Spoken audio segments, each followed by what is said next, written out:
Hey everyone, happy Lunar New Year. I have an amazing surprise for you. And when I mean surprise, it's probably going to be a surprise for me too. Recently, GoodSmileCompany, most notable for their Nendroid and Figma products, came out with a Year of the Dragon mystery figures promotion to celebrate the Lunar New Year. Supposedly in Japan, it's a tradition to sell these mystery lucky bags that contain a variety of surprise goods, and so Good Smile Company came out with their own variation of this, where you could purchase a mystery figure for a discounted price, and you would then get a random figure of that type. For example, you could purchase a Mystery Nendoroid for $25, a Figma for $30, and other product lines that are much more expensive, like the Mystery Bunny figures for $200. So I know what some of you are thinking. This must be a scam or not worth it. Good Smile Company is probably just clearing stock, so you're just going to get all the unwanted Nendroids or figures or whatever. I decided, why don't we just put this to the test? So just a couple days ago, I prayed to the gotcha gods and ordered 4 mystery Nendroids costing $25 each and 1 mystery scale figure deluxe costing $160, which brought my total to $293.27 with tax and shipping. I am excited and nervous because I have absolutely no clue what to expect. Supposedly, for the Mystery Scale Figure Deluxe, I could get a figure worth up to $350, which means if I am lucky, it will be super worth. There's also a chance I'll get something from a show I've never watched or a game I've never played. But for science and for funsies, I was willing to take that gamble. Anyways, enough of that. Why don't we just go ahead and see what we got?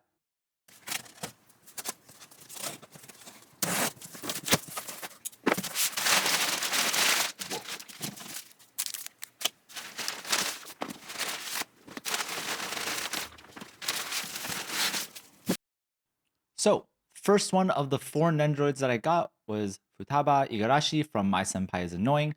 I have never watched it or even heard of this show before, so I don't have a particular attachment to this.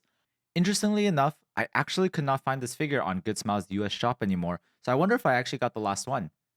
At other places, it does seem like this Nendoroid is being sold for around $40 to $45, including tax and shipping, so definitely not a bad deal in terms of what I paid for. Next, we have a Hamtaro Nendroid. I think I've watched some Hamtaro when I was little, but I don't really remember anything at all. And so otherwise, I just think of this as a generally cute animal Nendoroid.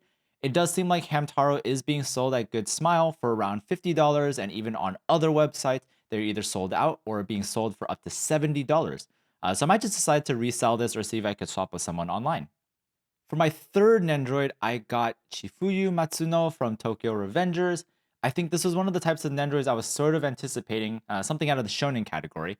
I was able to find the same figure for $36 on Big Bad Toy Store and a range of $30 to $50 on online marketplaces like Mercari and eBay. So honestly, still a pretty good deal. And finally, my last Nendroid that I got, Gara from Naruto. Naruto was actually my first shonen anime that I watched back in middle school, so this definitely brings back a lot of memories. Gara was one of my favorite characters in Naruto since I think he had probably one of the best character development in the series, and actually like one of the poses that they gave him where he could actually surround another Nendroid with sand. So I'm really excited to get him and actually might just use that pose in particular. It turns out this Nendroid was originally released back in 2018 and recently had a re-release, so I'm guessing that's what I got here. It seems like his pricing is all over the place, probably because of his popularity and re-release, but at least in my eyes, $25 was well worth it for him. So, taking a step back and sort of looking at the pricing of the 4 Nendroids, I spent a total of $100 plus tax and shipping. From looking at the lowest reasonable price I could find for these figures across various stores and marketplaces, the Futaba Nendroid seems to be valued at around $40, Hamtaro at $50, Chifuyu for $30, and let's just say Gara at $30. So in total, that's around $150 plus tax and shipping. So at least in terms of price, I think that's pretty good and pretty worth it.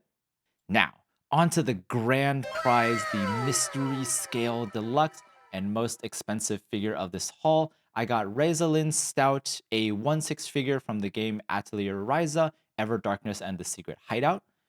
I've never heard of this game, but I am really conflicted because at least looking at the box and the images that I'm seeing online, this figure looks really, really awesome. It isn't just a plain figure and stand, but is really detailed, and the background fills the scene with a variety of objects like a bird perched on a shoulder, a lantern, backpack, and even ivy on a stone wall background. So I have no clue what I want to do with this figure. In terms of pricing, she indeed is a $300 figure on GoodSmileCompany and seems to be sold at various other places ranging from $180 to $300. So it doesn't seem like it's the most valuable purchase, but it's also not terrible. Out of the four Nendroids, I'm definitely going to be unboxing the Gara figure, and I'm going to try to find some time to watch My Senpai is Annoying and decide what I want to do with the Futaba Nendoroid. For the other Nendroids, I feel pretty okay with seeing if I can resell it or find someone to swap with. I'm going to spend more time thinking about what I want to do with the Resilient Stout figure. Maybe I'll decide to keep her and create a separate unboxing figure for her. Maybe I'll play the game. I don't know. We'll see. So overall, I can't say the $300 spent was the best use and most responsible thing to do here, considering the randomness and the figures that I did end up getting. That being said, I do feel good knowing that it wasn't just complete junk, and at least the figures that I got weren't just at the bottom of the basement or bargain bin. I think I would have been more happy with the figures if maybe 3 of the 4 Nendroids were from shows or games I've watched or played, or at least if the deluxe figure was something that I have some connection to. Would I do this again next year? Probably not. I do think that Good Smile Company was genuine in giving purely random figures, so definitely not a scam. But maybe I just haven't watched enough animes or played enough JRPGs to really believe I could embrace or feel happy with whatever figure I would end up getting. Definitely, if you are someone who does extensively watch and keep up with each season's anime, I think the Nendroids or maybe the other product lines like the pop up parades would actually be pretty worth it.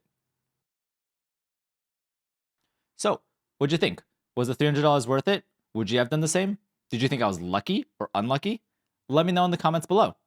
Thank you for watching my video. If you enjoyed it, please make sure to like and subscribe. I'll see you next time.